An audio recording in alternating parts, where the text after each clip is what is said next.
Y pues bueno, espero no estarlos aburriendo porque a mí cuando empiezo a hablar de estos temas como que me voy muy rápido y como que se me va la onda. Entonces, si eso pasa, discúlpenme, no es mi intención, pero pues es el gusto, ¿no? Nadie puede negar la cruz de su parroquia. Pero bueno, nos quedamos con que la poesía de los siglos de oro es una poesía muy compleja, es una poesía muy oscura, es una poesía cargada de imágenes, cargada de figuras. Todo está atiborrado, todo está así como bien amacizado para que sea más complicado de leer y solamente con un cierto grado muy elevado de conocimiento se pueda disfrutar, porque primero se tiene que entender, después se tiene que disfrutar. Entonces, si a alguien le interesa un poquito este rubro, yo le recomendaría que leyera a Sor Juana o a Quevedo, que son como los más, también de los más representativos, pero de los más amables con el lector. Ya si alguien se quiere poner muy, muy denso, pues que se lea a Santa Teresa de Jesús, que se lea a Fray Luis de León, a San Juan de la Cruz, o pues al mismísimo Góngora, ¿no? También.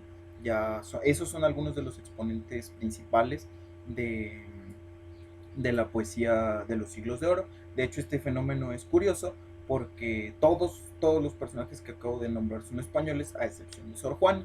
Entonces eso quiere decir que ya acá en América, en el Nuevo Mundo, por así decirlo, ya también teníamos conciencia de lo poético y pues nuestra exponente máxima pues es la décima musa, Sor Juana Inés de la Cruz.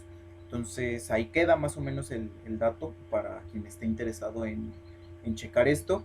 Y pues eso es lo más importante. La poesía de los siglos de oro es una poesía barroca. ¿Qué va a ser lo barroco? Lo excesivo, lo exagerado, lo lleno de ornamentación. Este es como lo principal que debemos saber de la época barroca, porque pues más que nada ese es el estilo que se predomina durante esta época. Y de hecho, el barroco va a ser como un interés muy grande que se tiene en la cultura ya hispánica, eh, tanto en América Latina como en México como en España misma. El barroco siempre ha sido como muy recurrente en los escritores, inclusive en los contemporáneos. Ya después Alejo Carpentier dirá que el barroco es una actitud y no sé qué, pero eso ya es irnos muy muy lejos, entonces vamos a regresarnos, nos vamos a centrar todavía por el momento aquí, en el finales del siglo XIV y XV más o menos, es donde se da principal, en España más bien, la poesía de los siglos de oro. Entonces, esa es una de las más importantes también para la cultura hispánica. Y pues nos vamos al tema que yo podría considerar mi favorito, que sí, personalmente es uno de los temas que más me gusta, pero también es uno de los más importantes a nivel universal. ¿Por qué? Porque vamos a llegar al romanticismo. El siglo XIX, final del XVIII, principios del XIX y todo el XIX también, el romanticismo es una de las épocas más grandiosas que se ha tenido en la historia de la literatura universal, y es un movimiento principalmente poético más que narrativo, ¿no? Sí vamos a tener grandísimas obras de narrativa, pero también la poesía va a ser mucho, muy importante en este tiempo, principalmente porque va a ser lo que viene a dar al traste con todo lo que se había venido haciendo, va a venirse a cambiar los modelos poéticos, va a cambiar la forma de hacer poesía y va a ser un cambio también de pensamiento radical. Si nosotros recordamos un poquito nuestras clases de historia en la prepa o de apreciación artística y estas ondas, podemos recordar que el romanticismo es un movimiento principalmente alemán, inglés y francés, que se enmarcaba en el Sturm und Drang, que es un término alemán, que es la exaltación de los sentidos. No tenemos que confundirnos cuando decimos que si estamos hablando de poesía romántica, no es esa poesía toda cursi y bonita y tal, así como de, ay, todo es rosa y lindo. No, no, para nada, sino casi todo lo contrario, porque es más bien la exaltación de los sentidos. Eso es lo que se buscaba más que nada durante el romanticismo, esta fuerza, el brío, el sentir las cosas hasta lo más profundo del ser. Eso era lo que se buscaba durante el romanticismo. También de igual manera se hace la búsqueda hacia lo sublime, Pero ¿qué va a ser lo sublime? Aquello que tiene una tendencia hacia lo infinito. Así entendido de esa manera es como se enunciaba la búsqueda de lo sublime en el romanticismo. Va a ser una época también de muchos excesos, van a empezar a darse otro tipo de géneros surgidos también de este movimiento, y sobre todo también se trata de la inmediatez de la vida. Los poetas románticos querían vivir el hoy y ahora, en este mismo momento, sin importarles lo que iba a pasar después. Esa es una de las cuestiones principales. Otro de los tópicos muy importantes también del romanticismo es la dualidad del hombre con la naturaleza. A lo mejor en los poemas de los líricos griegos veíamos el hombre en armonía con la naturaleza, igual durante el Renacimiento, pero aquí en el romanticismo ya es el hombre enfrentándose a la naturaleza, como la naturaleza es avasalladora ante el ser humano que acaba por consumirlo, ¿no? El hombre no es nada en comparación a lo que era la naturaleza, o al menos eso entendido durante la época romántica, ¿no? También empieza a haber un gran auge hacia todo aquello que es lo grotesco, todo aquello que es el monstruo, aquello que es lo feo, lo antiestético. Ese es un gusto que se comienza a dar durante el romanticismo. Ahorita nosotros estamos centrados en poesía, claro, pero lo vamos a ver la siguiente clase con el Drácula de Bram Stoker, el vampiro de Polidori, el Frankenstein de Mary Shelley, claro, que es como la figura emblemática de la literatura romántica. Pero ya me estoy desviando hacia la parte narrativa. Regresemos a lo poético, ¿no?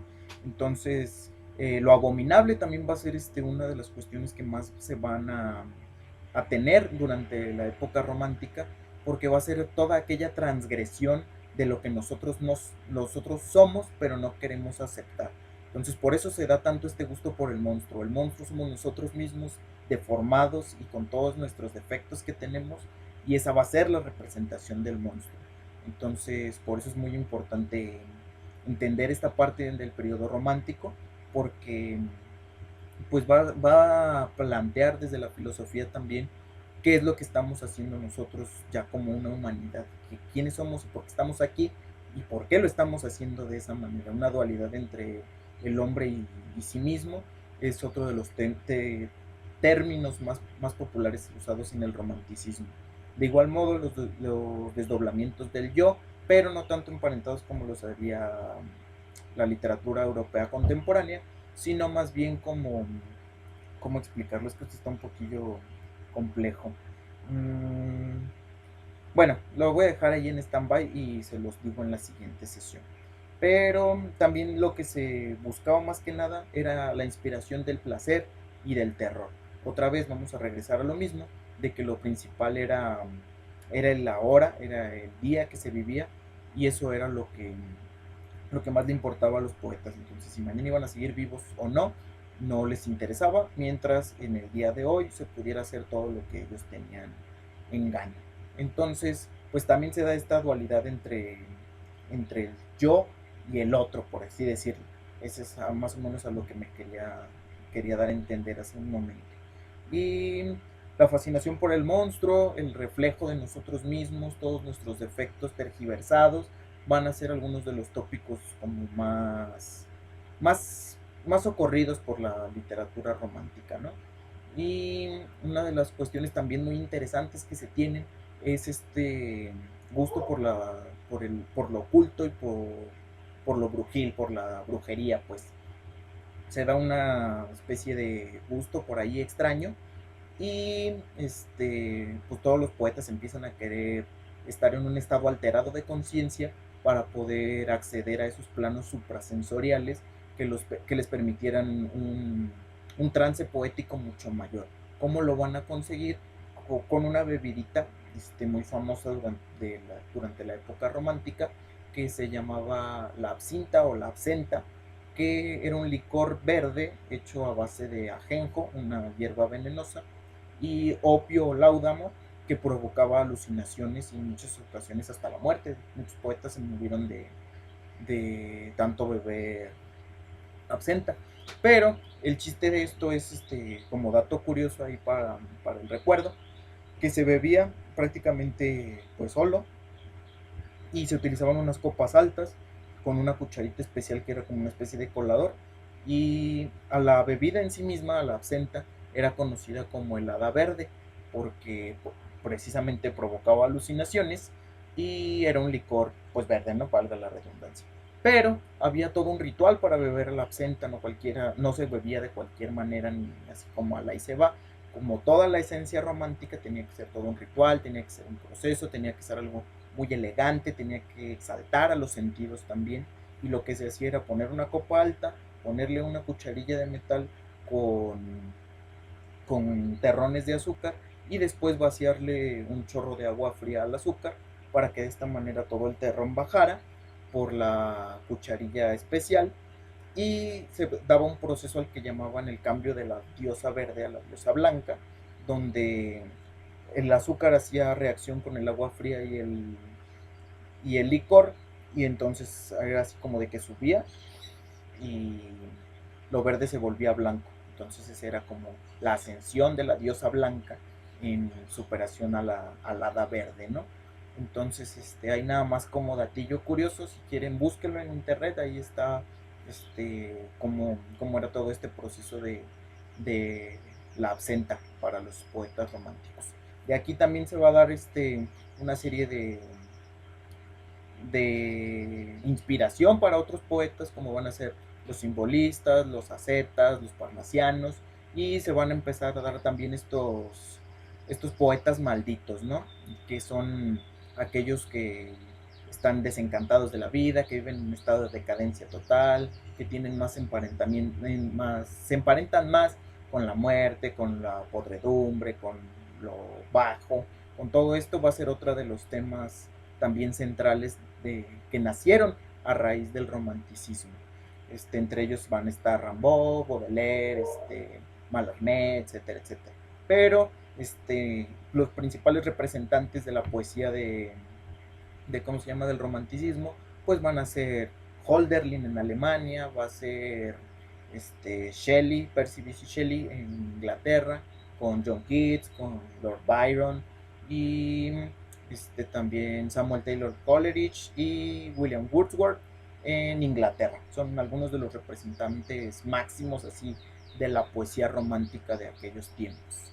Y ya para terminar, pues el modernismo, que el modernismo va a ser un movimiento puramente latinoamericano que va a encabezar Rubén Darío. Alguna vez habremos leído algo de él en nuestras escuelas, en nuestras primarias, en las secundarias, en la prepa, qué sé yo, pero casi siempre por lo general en los libros viene algún poemita de ¿cómo se llama?, de Darío.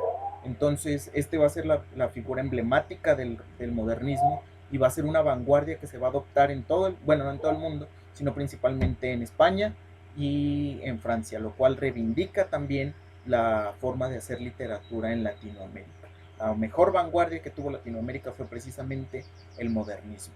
Y esto es de toda América Latina, desde México hasta Argentina. Sus principales exponentes pueden ser, obviamente, es Rubén Darío, puede ser Delmira Gustirri, Leopoldo Lugones, José Asunción Silva, Amado Nervo también, son de los principales, de sus exponentes. Pero pues eso es todo por este momento, espero que les haya gustado, espero no haberlos abrumado, no haberlos aburrido, y pues nos vemos la siguiente semana. Espero que les haya gustado la clase y que no se les haya hecho tan tediosa. Entonces, pues cuídense mucho, estaremos en contacto por aquí por cualquier cosa. Y si pueden, por favor, lean cualquiera de, de los poetas que vimos en este momento. A lo mejor un librito, a lo mejor un par de poemas. Y yo les aseguro que no se van a arrepentir en lo absoluto. Entonces, pues muchas gracias por ver el video y espero que les vaya muy bien. Nos vemos la siguiente semana y cuídense mucho. Nos vemos.